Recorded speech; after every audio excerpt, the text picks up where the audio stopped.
પૈસા આવ્યા એટલે ટેનામેન્ટ લઈ લીધું. ટેનામેન્ટ લઈ લીધું ને પછી નાનું પડવા માંડ્યું. એટલે આ તો હજી નાનું પડે છે.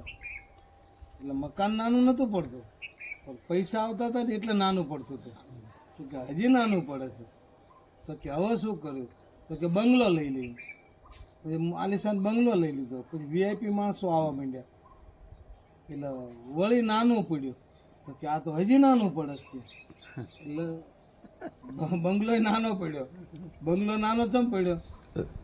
તો બંગલો તો માપનો જ હતો, ઉપર નીચે મકાન અંદર રૂમ હતા. પેલા પૈસા હતા ને એટલે નાનું પડતું હતું.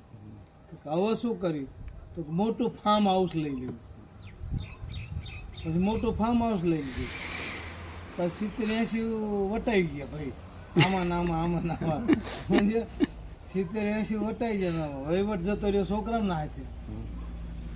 પછી એટલું મોટું ફાર્મ હાઉસ હતું, પણ એમાં એકલા પડતા હતા, ક્યાંય સારું ન લાગે. પછી તારે હવે શું કરવું? આમાં તો નથી સારું લાગતું ફાર્મ હાઉસમાં. ડોસી ડો કે બે એકલા પડી કારણ કે હાલ મંદિરે જઈને બે આવી ગઈ, જ્યાં મજા આવે ત્યાં બધા 5 માણસ આવે છે. પછી ફાર્મ હાઉસ મૂકીને પાછા મંદિરે ગયા. મંદિરે ગયા ને બેઠા કે હાશ અહીં સારું લાગે. મંદિરે જવા પછી હાશ અહીં સારું લાગે. તો ભલામણ આખી જિંદગી આ સાપરામાંથી ફાર્મ હાઉસ સુધી પહોંચી ગયો. સાપરું લીધું ને મકાન લીધું ને ઉપર માળ બનાવ્યો ને ટેનામેન્ટ લીધું ને બંગલો લીધો ને ફાર્મ હાઉસ લીધું. આખરે એમાં શાંતિ તો ન મળી. મંદિર આવ્યો તો તને શાંતિ મળી. એને કરતાં શરૂઆતમાં જ ઘરનું મંદિર બનાવી દીધું હોત તો. શરૂઆતમાં જ ઘરનું મંદિર બનાવી દીધું હોત. મૂર્તિ નથી મૂકી. સારા વિચાર, સારા સંસ્કાર, ભગવાનનું નામ, બે ઘડી શાંતિ, બૈરા છોકરા કને બેન કોઈ સારી વાત, કોઈ હગાવાલાને બોલાવીને કોઈ સારું કામ. તો ઘરમાં જ મંદિર બનાવી દીધું હોત તો ફાર્મ હાઉસ લીધા પછી પાછું મંદિર જવું પડ્યું. એ મંદિર જવું પડે પેલું મંદિર સંભાળ્યું હોત તો બીજી એને જરૂર જ નહોતી.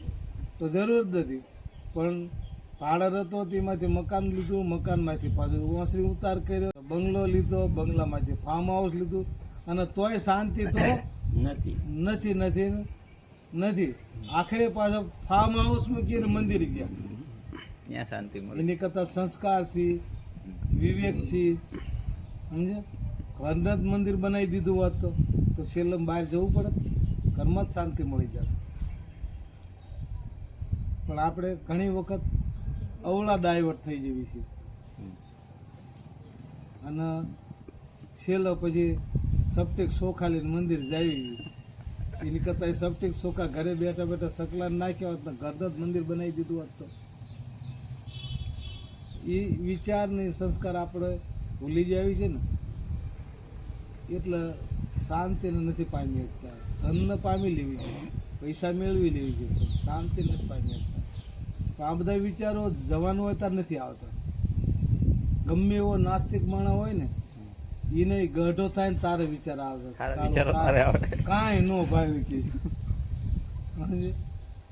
કોક એવા જીવ હોય જાગી જાય. કોઈ પૂર્વનું પુણ્ય હોય કે મા બાપના પુણ્ય હોય, કોઈ વડવાનું પુણ્ય હોય ને એવો કોઈક જીવ હોય એ જાગી જાય ને તો ઘરનું મંદિર બનાવી દે. એ કોઈ મંદિર નથી જતો, પણ એ જ્યાં હોય છે ત્યાં મંદિર થઈ જાય છે. એ મંદિર નથી જતો, એ જ્યાં, અને પછી આપણી જેવા ઉપાધિવાળા ત્યાં જાવી છે, ત્યાં શાંતિ મેળવવા. શાંતિ કાંઈ મંદિરમાં થોડી કોઈ તાળું મારીને મૂકી, એ તો અહીં પડી છે, અહીં રાખેલી જ છે, પણ એ આપણે એનો ઉપયોગ નથી કરતા. એટલે આ જીવનનું આવું કડવું જીવનનું આવું કડવું સત્ય છે. કોઈ માનક ન માને. બોલો સદગુરુ.